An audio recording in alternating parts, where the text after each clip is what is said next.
दर्शन दो भगवान,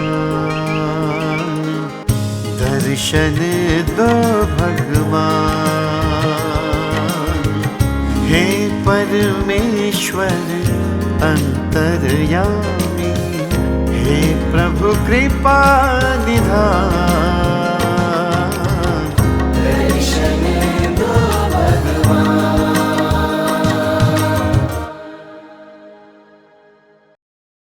हमारी संस्कृति, हमारे संस्कार सदा रहें हमारे साथ। सब्सक्राइब करें तिलक। गजाननं भूतगणातिसेवितं कपितजम्बूफलसार भक्षितं उमासुतं शोकविनाशकारणं नमामि विघ्नेश्वर पाद पंकजम। तिलक दर्शन की तीर्थ यात्रा की इस कड़ी में हम पहुंच गए हैं अष्टविनायक का आशीर्वाद लेने।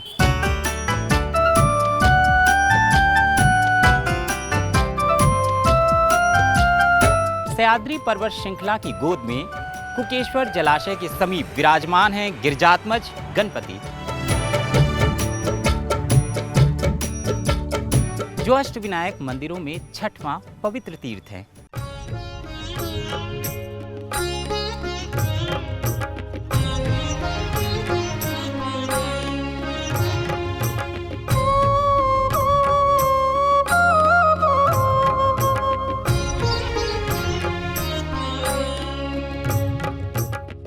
यह स्थान भगवान गणेश की स्वयंभू मूर्ति के लिए प्रसिद्ध है। तो आइए जानते हैं लेण्याद्री गणपति की पौराणिक कथा, इतिहास, महत्व और क्षेत्र का आकर्षण।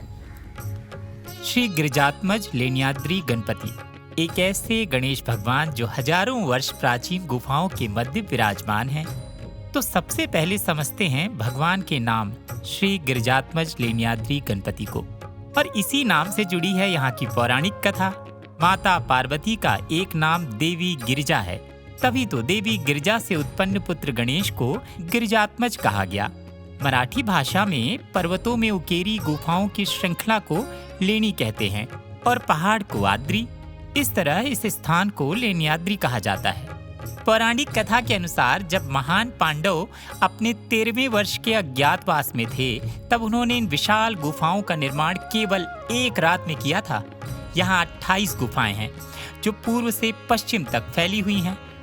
गणेश जी का यह मंदिर 7वीं विशाल गुफा में स्थित है। एक अन्य कथा के अनुसार इस विशेष गुफा में माता पार्वती ने पुत्र प्राप्ति के लिए 12 वर्षों तक कठिन तपस्या की थी। इस लंबी तपस्या के बाद स्वयं भगवान गणेश पुत्र के रूप में उनके समक्ष प्रकट हुए।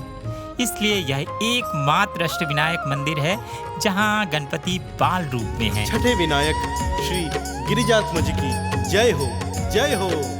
लेण्याद्री गांव में गिरिजात्मज का वास है, चारों ओर मंदिर तक पहुंचने के लिए लगभग 300 सीढ़ियां हैं। प्रकाश है। दक्षिण मुखी मंदिर की महिमा अति निराली, सीढ़ियाँ चढ़ के आए जो जाते न खाली। गिरिजा पुत्र के दर्शन से रुका काम बन जाता है। अष्टविनायक की महिमा जग ये सारा गाता है। शुरू में सीढ़ियां चढ़ने में थोड़ी ऊंची हैं, चूंकि बुजुर्ग और दिव्यांग लोग इन सीढ़ियों को नहीं चढ़ सकते, इसलिए यहाँ मानव पालकी की व्यवस्था भी है। पालकी सेवा से स्थानीय लोगों को रोजगार प्राप्त होता है। साथ ही इस व्यवस्था से सभी के लिए दर्शन सुलभ और संभव बन गया है।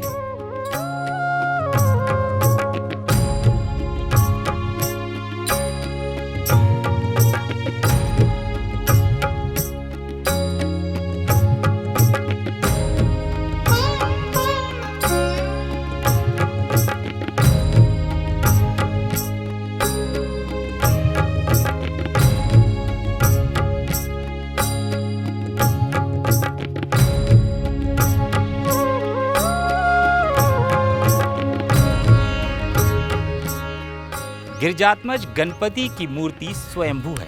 सह्याद्री पर्वत की गुफाओं में विराजमान गणपति बाल स्वरूप में हैं। यहाँ पे भगवान गणेश का श्रृंगार चंदन के लेप से किया जाता है।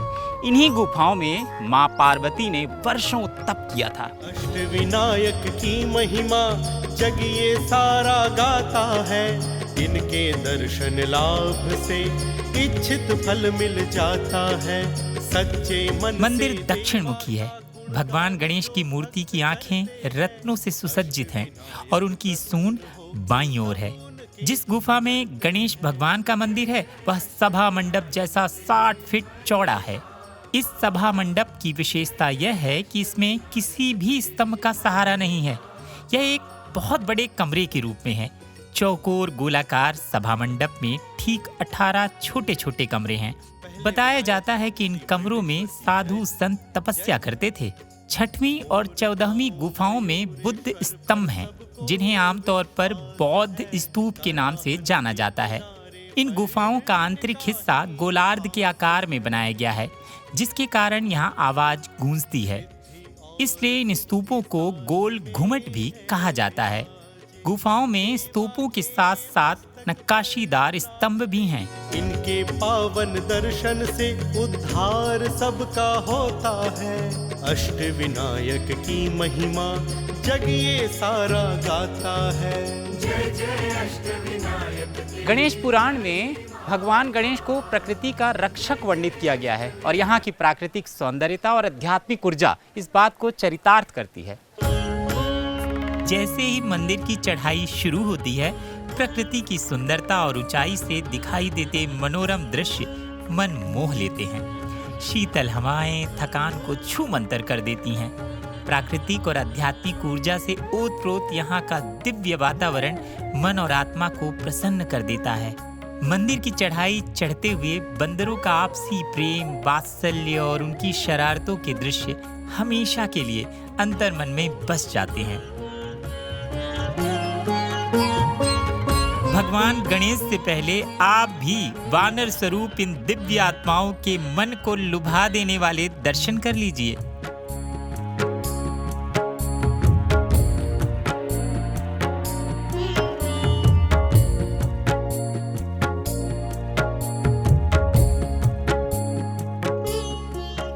स्कंद पुराण में अष्टविनायक यात्रा को मोक्षदायी बताया गया है, लेकिन इसे एक विशिष्ट क्रम में करना चाहिए, जिसे शास्त्र युक्त अष्टविनायक यात्रा कहा गया है। और इस अष्टविनायक यात्रा में लेण्याद्री गणपति का विशेष महत्व है। तीर्थ यात्रा पर जाने से पहले कम से कम 45 दिन मन, वचन और कर्म से पवित्र रहना चाहिए। इसका अर्थ यह है कि जप, तप और दान करना चाहिए। सदा सत्यनिष्ठ और ईमानदारी का पालन करना चाहिए। संभव हो तो गुरु के सानिध्य में तीर्थ यात्रा की योजना बनाएं। सात्विक भोजन करें, शास्त्रों का अध्ययन मनन करें, विशिष्ट क्रम में मंदिरों के दर्शन, परिक्रमा, पूजा और अन्य धार्मिक अनुष्ठान करें। और तीर्थ यात्रा का उद्देश्य भगवान की भक्ति और आत्मिक शुद्धता रखें। मंदिर और आसपास की गुफाएं भारतीय पुरातत्व विभाग के अधिकार में हैं। इसलिए संबंधित विभाग की सहमति के बिना संरचना में कोई परिवर्तन या विकास करना संभव नहीं है। यह मंदिर उसी रूप में संरक्षित है जैसा इसे प्रारंभिक समय में उकेरा गया था। भारतीय पुरातत्व विभाग सभी गुफाओं और मंदिर का प्रभारी है। इसलिए तीर्थ यात्रियों से दर्शन शुल्क के रूप में 20 से 25 रुपए लिए जाते हैं।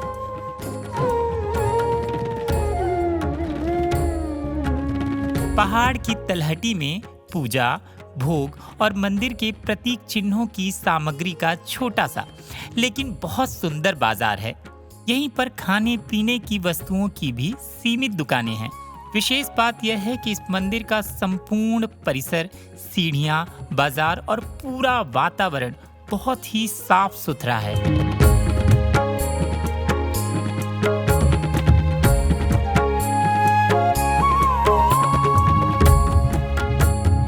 लेण्याद्री तक पहुंचना आसान और सुविधाजनक है।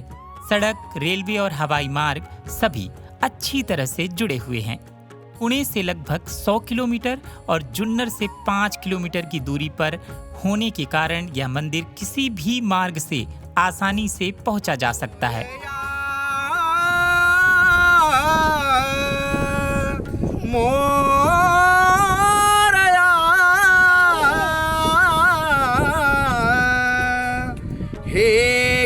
गजवदना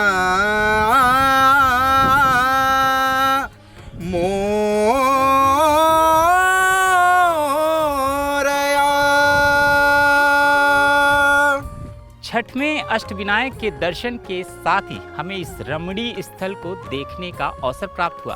तो आप भी अपने परिवार के साथ आइए और लेण्याद्री गणपति के दर्शन कीजिए और साथ ही इस खूबसूरत स्थान का आनंद लीजिए। और हाँ, आपकी इस यात्रा के दौरान देश के किसी भी मंदिर से जुड़ी कोई भी जानकारी यदि आपको चाहिए तो सीधा चले आइए हमारे चैनल तिलक पर।